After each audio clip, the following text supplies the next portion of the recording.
sekalian, sebelum memulai acara pada pagi hari ini, marilah kita buka dengan bacaan basmalah agar kegiatan pada pagi hari ini berjalan dengan lancar.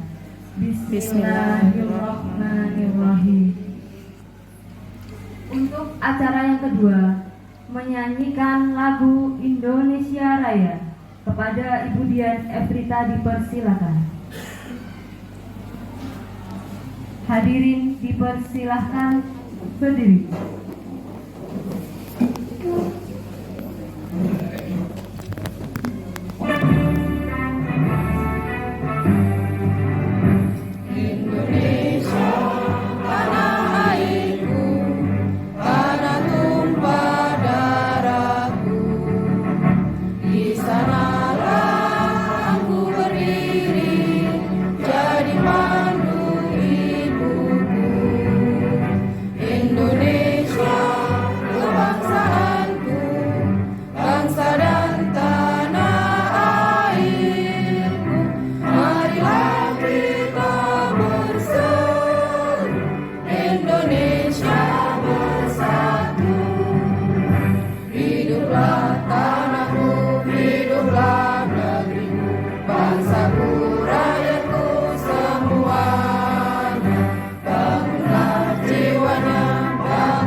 Hadirin dipersilakan. Salam dan bahagia. Ibu, Bapak, guru yang hebat, PKG Kecamatan Bangrejo. Di sini saya sebagai narasumber yang pertama memperkenalkan diri terlebih dahulu supaya panjenengan tahu siapa saya dan di mana kedinasan saya saat ini. Baik, saya Trika Novitasari yang saat ini bertugas di SD Negeri 3 Kebondaran.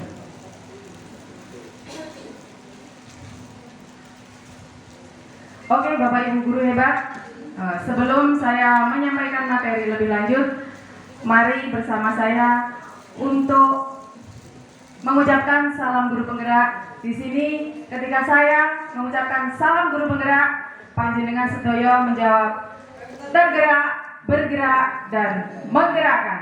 Bisa? Kita coba ya. Salam guru penggerak. Tergerak, bergerak, menggerakkan. Terima kasih. Bapak Ibu guru, di sini saya akan menyampaikan elaborasi pemahaman konsep yaitu pada modul 1.4 budaya positif. Nah, capaian yang ingin dicapai di sini, capaian umum modul 1.4 yang pertama yaitu memahami konsep pendidikan menurut Ki Hajar Dewantara dihubungkan dengan konsep budaya dan lingkungan positif di sekolah yang berpihak pada murid.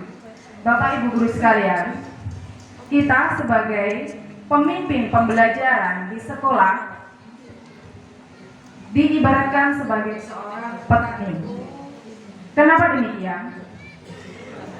Diibaratkan sebagai seorang petani adalah kita sebagai pendidik itu menyemaikan benih-benih. Nah, sekolah itulah, sekolah kita, lembaga kita itulah yang dijadikan tempat penyemaian benih-benih tersebut. Dengan berbagai karakter anak-anak yang kita miliki tentunya, kita hanya bisa berusaha menyiapkan lahan yang subur, memberikan pupuk yang baik yang dibutuhkan oleh tanaman tersebut. Tentunya memberikan pendidikan yang dibutuhkan oleh anak didik kita.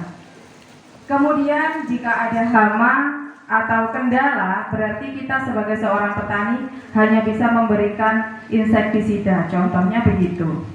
Jadi Bapak Ibu guru, Di sekolah itu kita ibaratkan seorang petani yang hanya bisa berusaha untuk menjadikan tanaman kita itu lebih baik. Begitu ya? Yang selanjutnya melakukan evaluasi dan refleksi tentang praktik disiplin dalam pendidikan Indonesia secara umum untuk mendapatkan pemahaman baru mengenai konsep disiplin positif untuk menciptakan murid dengan profil pelajar Pancasila. Yang terakhir, memahami peran guru sebagai membangun budaya positif dengan menerapkan konsep disiplin positif dan berinteraksi dengan murid. Bapak Ibu guru sekalian, di sini ada pertanyaan pemantik yang nantinya jawaban itu akan terbukti dengan materi yang akan saya sampaikan. Sebelumnya, pertanyaannya hanya setuju atau tidak setuju. Pertanyaan yang saya sampaikan di sini. 1. Hukuman dapat mendisiplinkan anak-anak. Setuju apa tidak?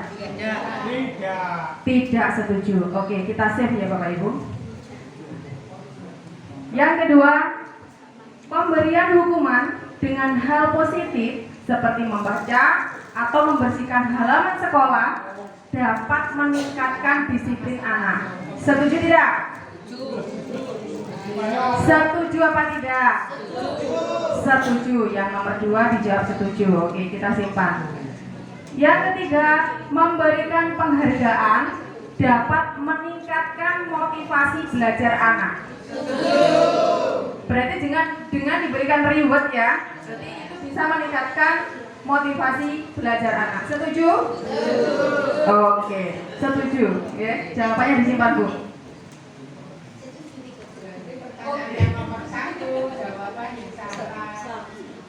Ya, nanti kita lihat Ibu ya. Oke. Baik Bapak Ibu, pada kesempatan kali ini kami bertiga CGP Angkatan 7 Kecamatan Bangurjo akan menyampaikan ada 6 topik bahasan. Yang pertama di sini ada disiplin positif dan nilai-nilai kebajikan universal. Yang kedua teori motivasi, hukum dan penghargaan dan restitusi. Ini bagiannya saya, oke. Nanti ada teman saya yang akan melanjutkannya. Baik, kita akan mempelajari tentang disiplin positif yang kemudian akan menghasilkan nilai-nilai kebijakan universal. Bapak Ibu sekalian, Anda bisa melihat ada kepalan tangan di slide saya di depan. Ya, terlihat dengan jelas. Saya mohon bantuannya untuk teman saya, Ibu Dian Evrita dan Ibu Titin. Silakan ke depan. Mohon maaf ya, saya minta bantuan Anda.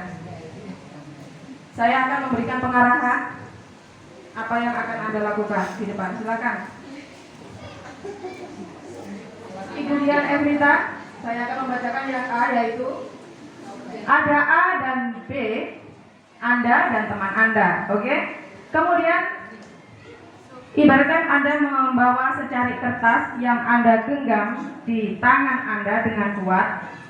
Oke, di sini Ibu Halim membantu saya, terima kasih.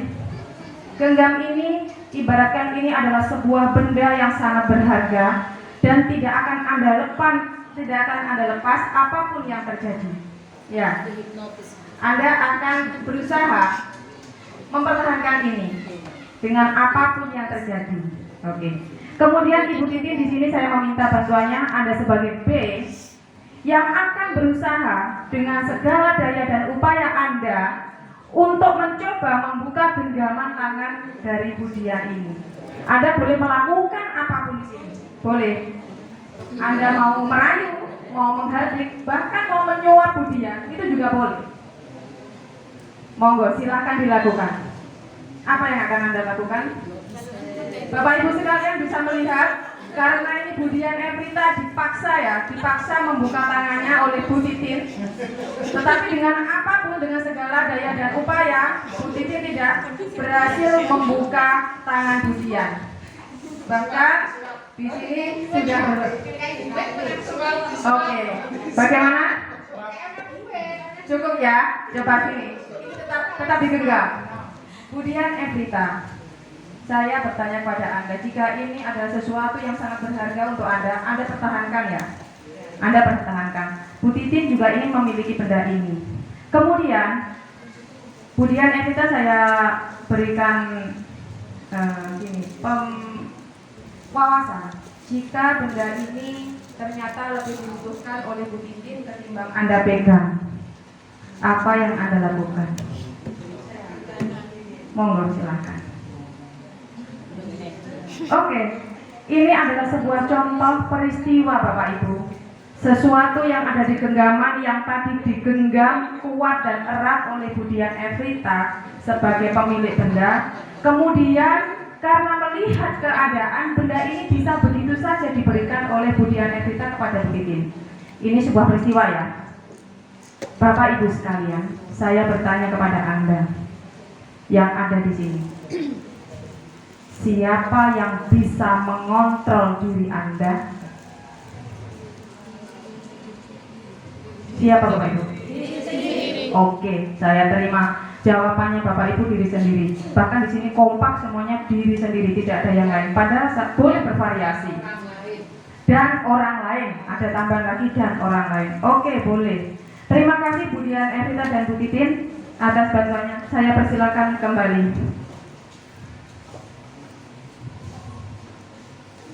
Bapak Ibu sekalian, di sini ada bagan yang sudah saya tampilkan, yaitu perubahan paradigma stimulus respon kepada teori kontrol atau teori pilihan.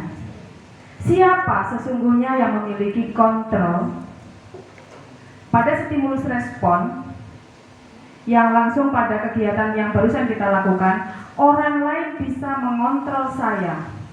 Di sini, yang ini, orang lain bisa mengontrol saya. Pada teori kontrol, hanya Anda yang bisa mengontrol diri Anda. Berarti orang lain itu tidak ada hak untuk mengontrol diri Anda, bahkan tidak bisa melakukannya. Contoh nyata tadi, kejadian yang barusan terjadi itu adalah pembuktian bahwa diri Anda adalah pemegang kontrol utama pada diri Anda, bukan orang lain.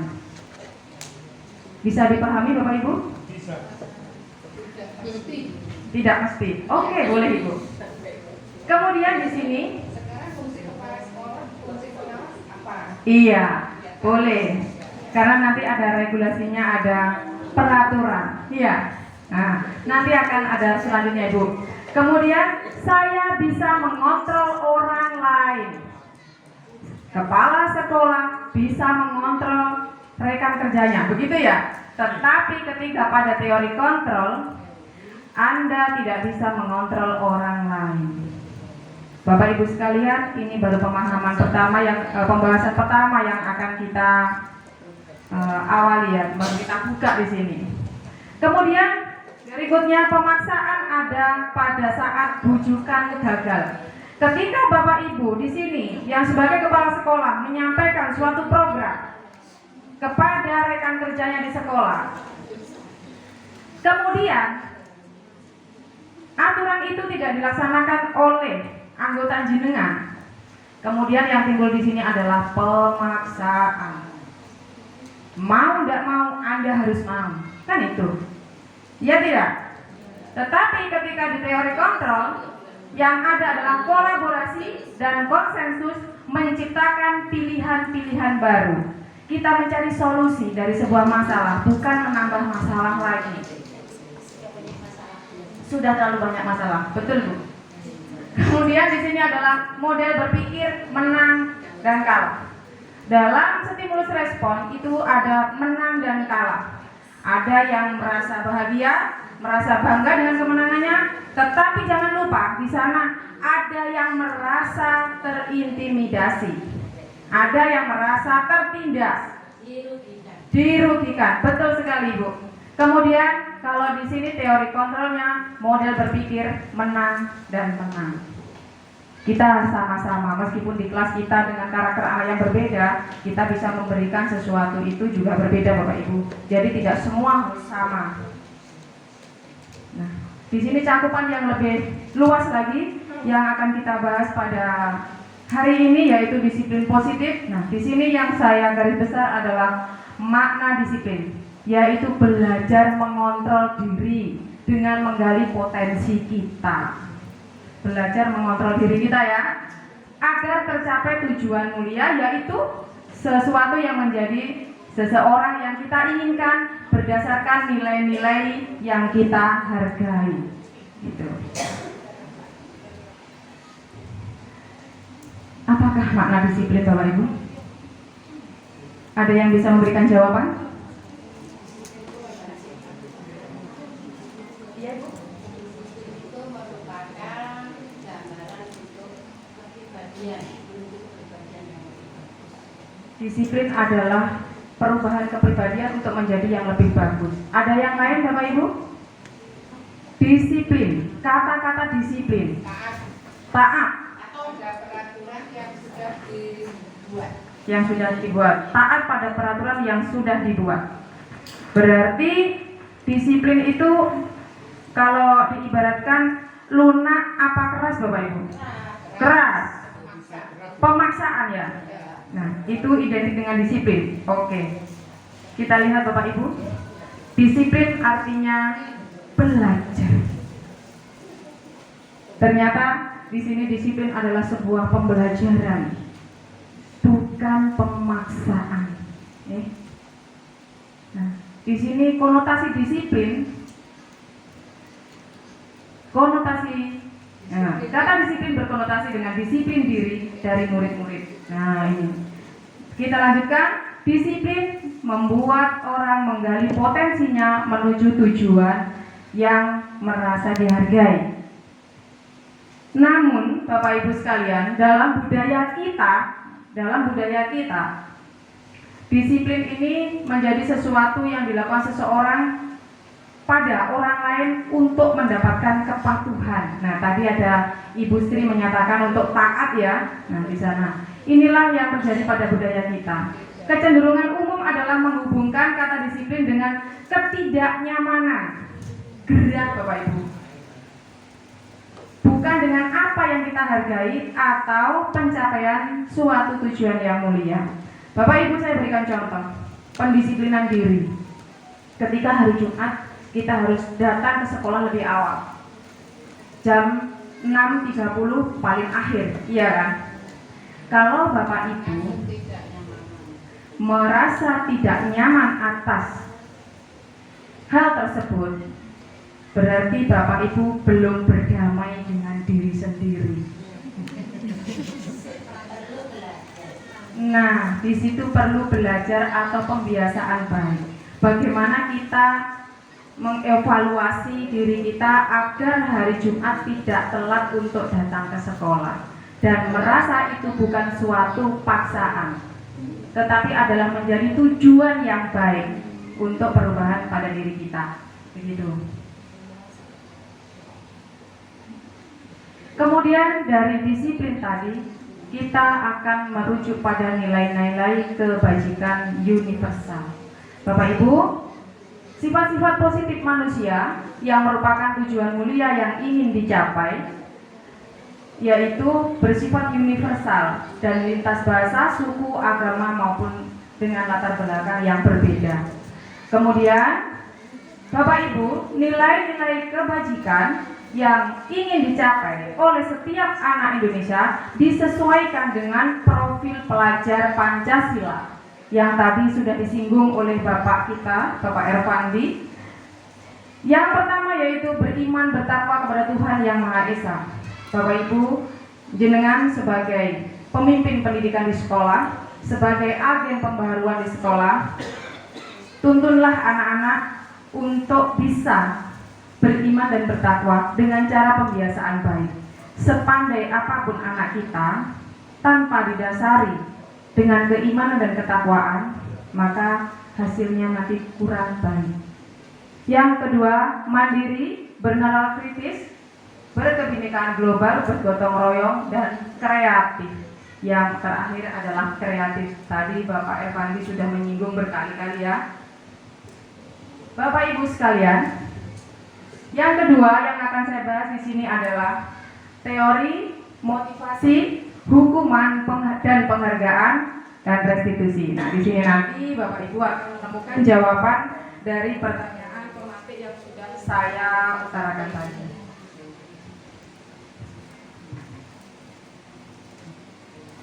Teori motivasi pada perilaku manusia. Yang pertama, oke, di sini untuk menghindari ketidaknyamanan atau hukuman. Teori motivasinya itu untuk menghindari ketidaknyamanan atau hukuman. Pertanyaannya, apa yang akan terjadi apabila saya tidak melakukannya? Bapak Ibu, saya sekarang kembalikan ke jenengan. Untuk menghindari ketidaknyamanan atau hukuman, semisal ditegur, menghindari teguran aja ya. Menghindari teguran ketika jenengan datang ke sekolah tidak tepat waktu. Kemudian ibu kepala sekolah sudah duduk di ruang tamu, yang di sana di ruang itu ada ceklok. Jenengan datang sudah lebih 15 menit. Kemudian ibu kepala sekolahnya pasang raut muka jutek. Ini sebuah pertanda, gestur tubuh itu menunjukkan sesuatu yang berbeda. Ya. Ibu kepala sekolah tidak mengatakan apapun pada hari itu, tetapi besok di hari besok, untuk menghindari hal tersebut, untuk menghindari ketidaknyamanan tersebut, maka Anda akan datang lebih awal agar ibu kepala sekolah tidak jutek lagi. Iya tidak?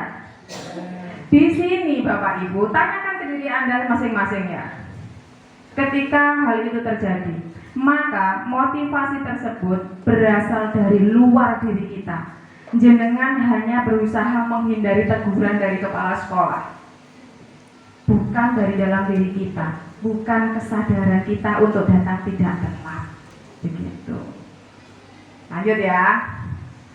Yang kedua, untuk mendapatkan imbalan dari orang lain atau institusi.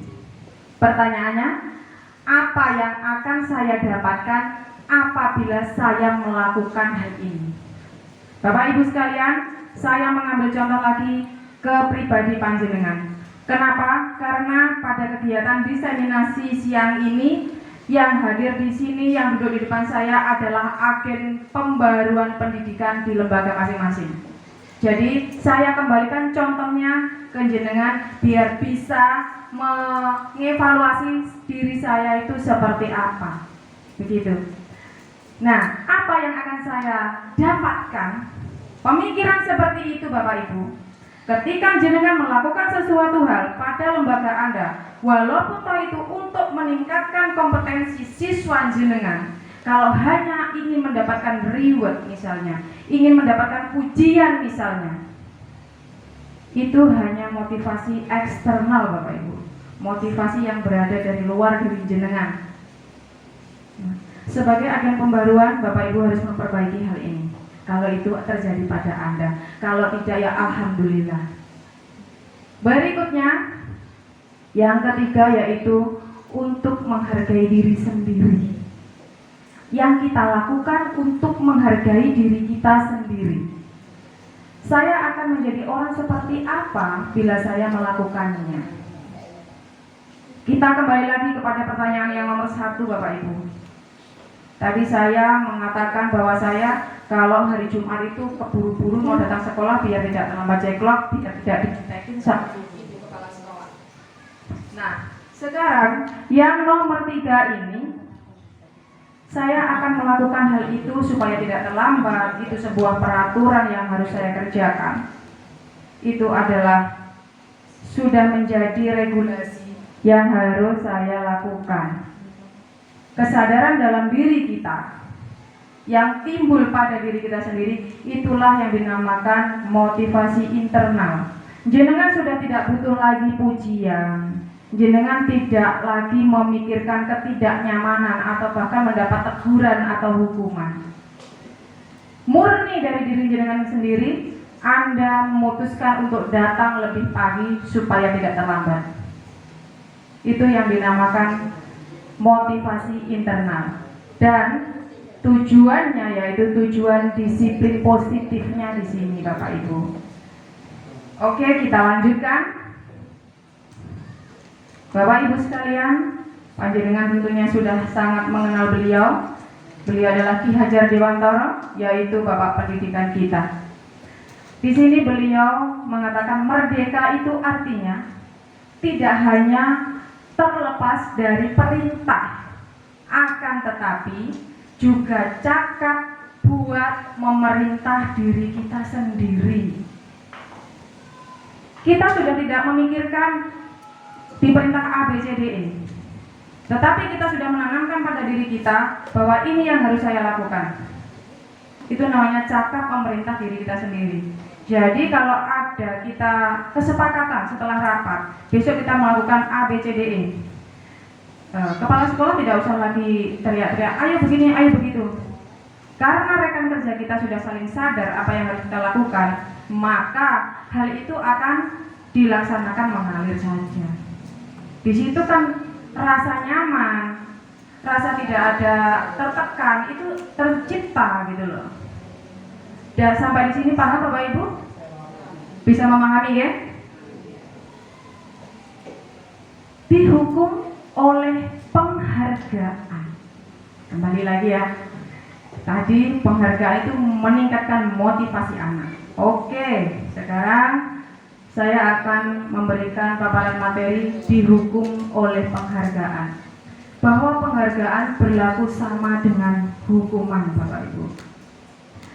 Dalam arti meminta atau membujuk seseorang melakukan sesuatu untuk memenuhi suatu tujuan tertentu dari orang yang meminta atau membujuknya. Dorongannya, dorongan eksternal dari luar diri kita berarti ya.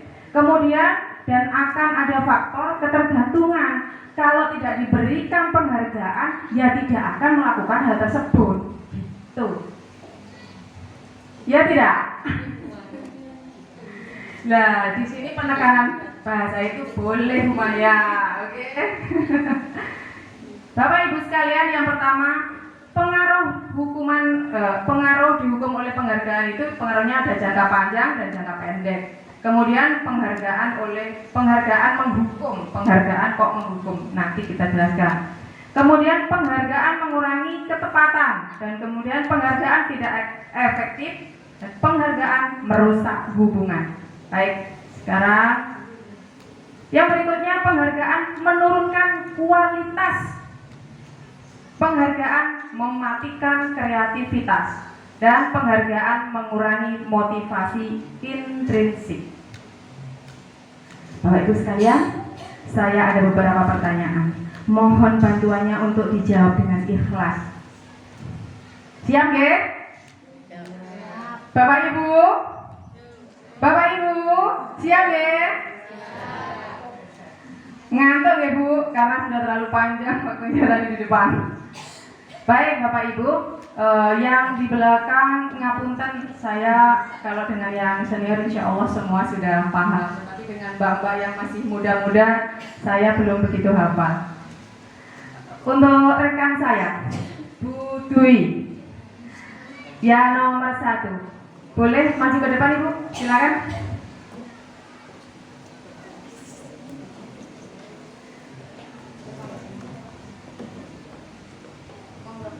Bacakan ya soal nomor 1, hukuman atau konsekuensi. Mencatat 100 kali di dalam buku kalimat, saya tidak akan terlambat lagi karena terlambat ke sekolah. Hukuman atau konsekuensi? Hukuman atau konsekuensi? Kalau ini menurut saya konsekuensi, karena mereka itu mencatat sendiri atau menulis sendiri, kemudian mereka akan melakukan apa yang sudah ditulis. Terima kasih. Ibu silakan kembali ke tempat duduknya. Yang nomor 1, mencatat 100 kali dalam buku kalimat, saya tidak akan terlambat lagi karena terlambat ke sekolah. Jadi kalau terlambat itu nanti harus mencatat 100 kali kalimat itu ya. Dicatat ya Bu. Apa tadi? Konsekuensi ya? Ya, nomor 1 konsekuensi. Ibu Mariati bisa membantu saya ke depan, silakan. Untuk soal yang berikutnya, silakan. Tindakan guru lari mengelilingi lapangan basket 2 kali karena terlambat hadir di sekolah. Hukuman apa konsekuensi? Menurut saya itu hukuman. Hukuman. Oke, terima kasih. Silakan kembali. Baik, untuk soal yang nomor 2 dijawab oleh Bu Mariati, yaitu konsekuensi. Hukuman ya? Hukuman. 1 konsekuensi, 2 hukuman. Tolong diingat-ingat nanti kalau saya lupa. Yang berikutnya, yang soal nomor 3, Bu Jumi, tolong bisa bantu saya ke depan.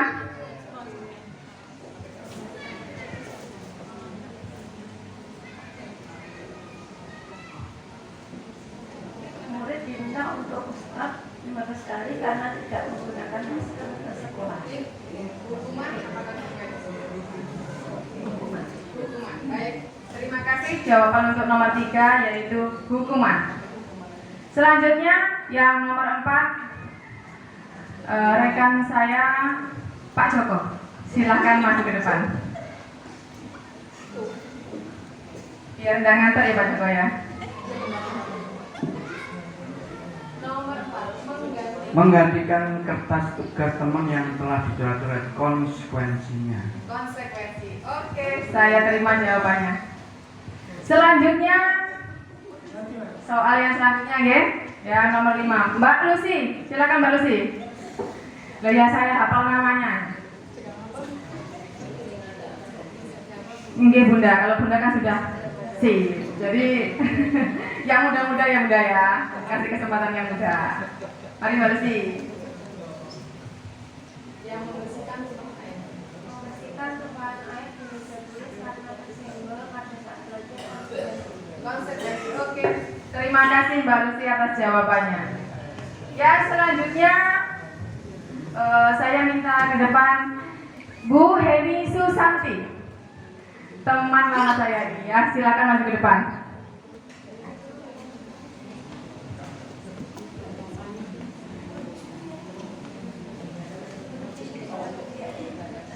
Silakan Bu Deni. Yang murid disuruh untuk melepas sepatu. Murid disuruh untuk melepas sepatu seharian di sekolah karena tidak mengenakan sepatu hitam. Hukuman apa konsekuensi? Konsekuensi. Terima kasih jawabannya. Yang berikutnya adalah konsekuensi. Yang terakhir, Ibu Sutiato boleh membantu saya ke depan? Boleh dong Bu. Tidak apa-apa. Lari mengelilingi lapangan basket 2 kali akibat terlambat 10 menit untuk pelajaran PJOK. Menurut saya hukuman. Oke, terima kasih Bu. Jawabannya disiap ya. Diingat-ingat tadi Bapak Ibu sudah menjawab semuanya. Kemudian saya akan memberikan jawabannya. Silakan bisa dilihat di sana ada jawaban di kolom sebelah. Bisa dipahami Bapak Ibu?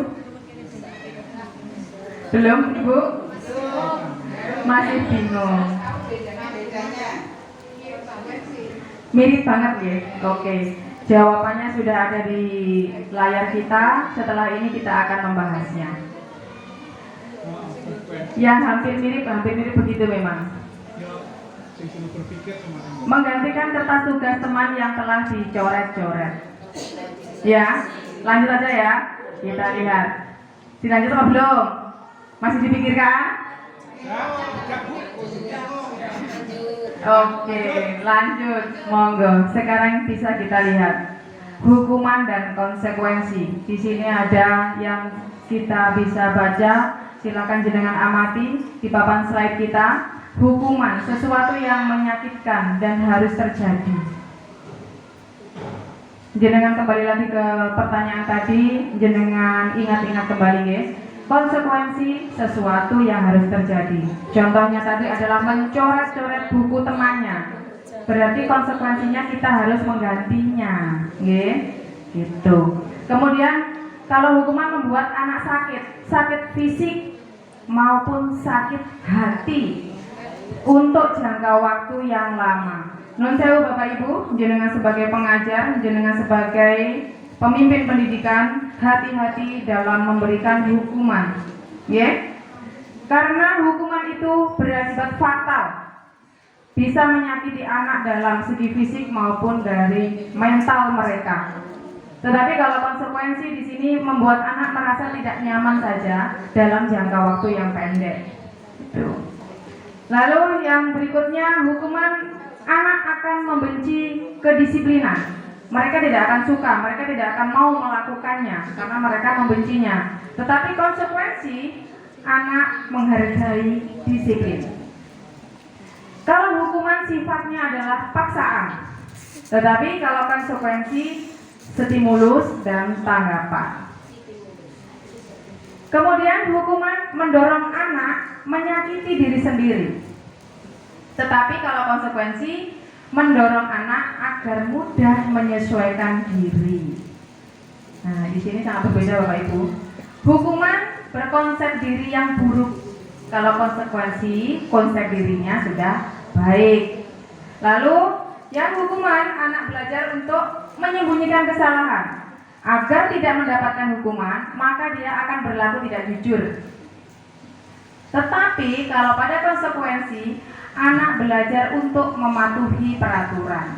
Nah, ini sangat berbalik ya Bapak Ibu. Kemudian kalau hukuman, dia akan marah, rasa bersalah, dipermalukan, merasa tidak dihargai. Anak yang mendapatkan hukuman itu seperti itu.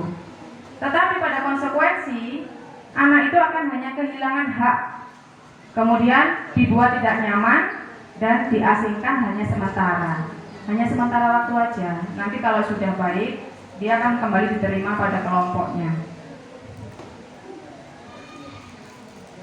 Nah, gimana Ibu? Oke, di sini yang ketiga ada restitusi. Apa yang harus kita lakukan sebagai pemimpin pendidikan? Nah, dari yang saya paparkan nanti, Ibu akan mendapatkan jawabannya. Sekarang, apa itu restitusi? Dari di sini, Bapak Ibu ada yang tahu restitusi itu apa? Taunya apa, Mak? Retribusi. Restitusi. Oke, di sini saya sudah menuliskan. Restitusi adalah proses menciptakan kondisi bagi murid untuk memperbaiki kesalahan mereka, sehingga mereka bisa kembali pada kelompok mereka dengan karakter yang lebih kuat. Jadi anak-anak yang setelah melakukan kesalahan itu diajari untuk memperbaiki kesalahan mereka. Restitusi merupakan proses kolaboratif yang mengajarkan murid untuk mencari solusi untuk masalah mereka. Nah, di sini solusi Bapak Ibu yang perlu digarisbawahi adalah solusi, dan membantu murid berpikir tentang orang seperti apa yang mereka ingin menjadi. Mereka itu ingin menjadi seperti apa itu? Tujuan yang mulia ya, dan bagaimana mereka harus memperlakukan orang lain. Jadi di sini Bapak Ibu kita akan diajari lebih baik lagi dari kedua teori yang di depan. Nah, di sini dari bagian ini Bapak Ibu saya sajikan ada identitas gagal. Di sana dituliskan hukuman. Hukuman itu sudah dinyatakan identitas yang gagal. Kemudian identitas yang sukses di sini, disiplin tadi, konsekuensi dan restitusi. Tetapi Bapak Ibu, alangkah baiknya jika Anda sekalian sebagai pemimpin pendidikan dalam memecahkan sebuah masalah mengambil pada restitusi. Yang kedua ini hukuman konsekuensi, hampir mirip, tetapi pada restitusi Bapak Ibu. Di sini yang pertama saja, hukuman sesuatu yang menyakitkan harus terjadi. Pada konsekuensi, sesuatu harus terjadi. Pada restitusi, restitusi merupakan pilihan. Jadi kita harus bisa menemukan solusi dari sebuah masalah, tidak malah menambah masalah tadi. Bapak Ibu sekalian,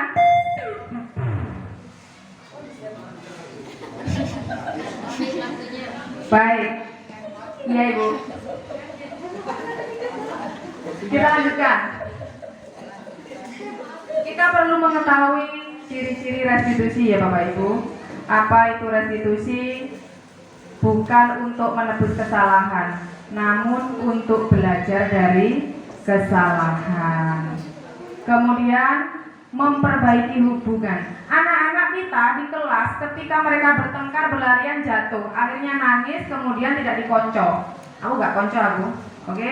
Karena kamu nakal. Kan biasanya gitu. Tetapi pada restitusi kita sebagai pendidik harus bisa mencari solusi agar anak yang menjadi pelaku itu bisa diterima kembali oleh si korban. Gitu. Banyak hal Bapak Ibu yang bisa jenengan lakukan nanti. Yang nomor 3 ciri restitusi yaitu tawaran, bukan paksaan. Ya. Selanjutnya restitusi menuntun untuk melihat ke dalam diri. Jadi permasalahannya itu kita tanyakan dulu kepada anak, kenapa nak kamu melakukan hal tersebut? Terus atas yang kamu lakukan itu mengakibatkan apa? Itu salah satu langkahnya. Nanti bisa dijelaskan di session ketiga. Kemudian restitusi mencari kebutuhan dasar yang mendasari tindakan. Itu tadi sudah saya sampaikan. Kemudian restitusi diri adalah cara yang paling baik. Jangan ambil yang ini. Restitusi fokus pada karakter, bukan pada tindakan. Yang ke-8, restitusi fokus pada solusi, menemukan solusi. Yang terakhir, restitusi mengembalikan murid yang berbuat salah pada kelompoknya. Jadi anak-anak itu bisa diterima oleh kelompoknya. Baik Bapak Ibu sekalian, itu yang bisa saya sampaikan pada paparan materi siang hari ini. Jika nanti ada yang merasa kurang jelas atau belum lega menerima materi yang saya sampaikan, boleh ditanyakan kembali pada sesi tanya jawab. Sebelum mengakhiri sesi saya pada siang hari ini, saya akan meminta kembali kita mengucapkan salam guru penggerak bersama-sama. Oke Bapak Ibu, salam guru penggerak. Tergerak, bergerak, menggerakkan. Terima kasih. Wassalamualaikum warahmatullahi wabarakatuh. Baik Bapak Ibu, di sesi yang selanjutnya, sesi tanya jawab diadakan tidak kira-kira? Sudah jelas semua ya? Masya Allah, luar biasa dari pemateri kita. Tepuk tangan yang meriah. Ya, baik Bapak Ibu. Yang terakhir kita menutup berarti ya. Dari penutup, saya simpulkan di sini Bapak Ibu, ada beberapa catatan dari kami sebagai moderator. Yang pertama dari Bapak Irfandi, bahwa visi dari pendidikan Indonesia itu mewujudkan Indonesia maju yang berdaulat, mandiri dan berkepribadian melalui terciptanya profil pelajar Pancasila yang bernalar, kritis, kreatif, mandiri, beriman, bertakwa kepada Tuhan Yang Maha Esa dan berakhlak mulia, bergotong royong dan berkebinekaan global. Sudah di ini ya, di sekolahnya masing-masing ya untuk profil pelajar Pancasila ya. Iya, luar biasa memang di Kecamatan Bangurjo ini. Yang kedua, dari disiplin positif, bahwa makna dari disiplin positif adalah belajar kontrol diri, sebuah bentuk penerapan disiplin tanpa kekerasan, disiplin tanpa ancaman atau tanpa hukuman. Jadi Bapak Ibu di sekolah sudah tidak ada ancaman atau hukuman. Kemudian disiplin positif itu sendiri mengajarkan anak bertanggung jawab dengan rasa hormat ketika berinteraksi dengan lingkungan. Ingat moto dari kurikulum Merdeka kita ya, bahwa semua orang adalah guru, semua tempat adalah sumber belajar atau sekolah. Ya, yang selanjutnya tentang kesepakatan kelas, bahwa kesepakatan kelas itu merupakan langkah awal dari penerapan budaya positif di sekolah yang harus melibatkan siswa. Jadi untuk kesepakatan kelas dan keyakinan kelas bukan dari guru, melainkan dari anak didik kita sendiri agar mereka bertanggung jawab dengan yang mau mereka inginkan. Baik, yang keempat, dalam penerapan atau menerapkan disiplin positif itu terdapat 5 posisi kontrol. Takut salah saya. Tadi dikatakan awas jangan salah ngomong. Ternyata saya juga takut. memposisikan kita jangan sampai jadi penghukum ya. Kemudian kita memposisikan juga sebagai pembuat rasa bersalah anak. Gimana caranya kita? Kalau Bapak Ibu masih bingung bisa tanya ke narasumber atau para pemateri tadi. Yang ketiga sebagai teman, sebagai pemantau dan sebagai manajer. Kemudian dari kelima posisi kontrol tersebut, jika ingin membuat anak didik kita menjadi manusia yang merdeka, mandiri dan bertanggung jawab, maka kita perlu menerapkan segitiga restitusi yang dipaparkan tadi. Apa itu segitiga restitusi? Tadi sudah. Kalau masih bingung atau masih ada pertanyaan, bisa nanti menghubungi para pemateri kita, sehingga murid bisa memperbaiki kesalahan mereka tanpa adanya paksaan. Jadi timbul dalam diri mereka sendiri. Baik Bapak Ibu, sudah jelas ya? Baik Bapak Ibu, mungkin cukup ini yang bisa para pemateri dan saya sampaikan. Saya sebagai moderator juga mohon maaf. Kami akhiri. Wassalamualaikum warahmatullahi wabarakatuh. Salam dan bahagia. Iya, salam guru penggerak. Menggerakkan. Alhamdulillah kita ketemu lagi lain waktu ya Bapak Ibu. Terima kasih. Sama-sama.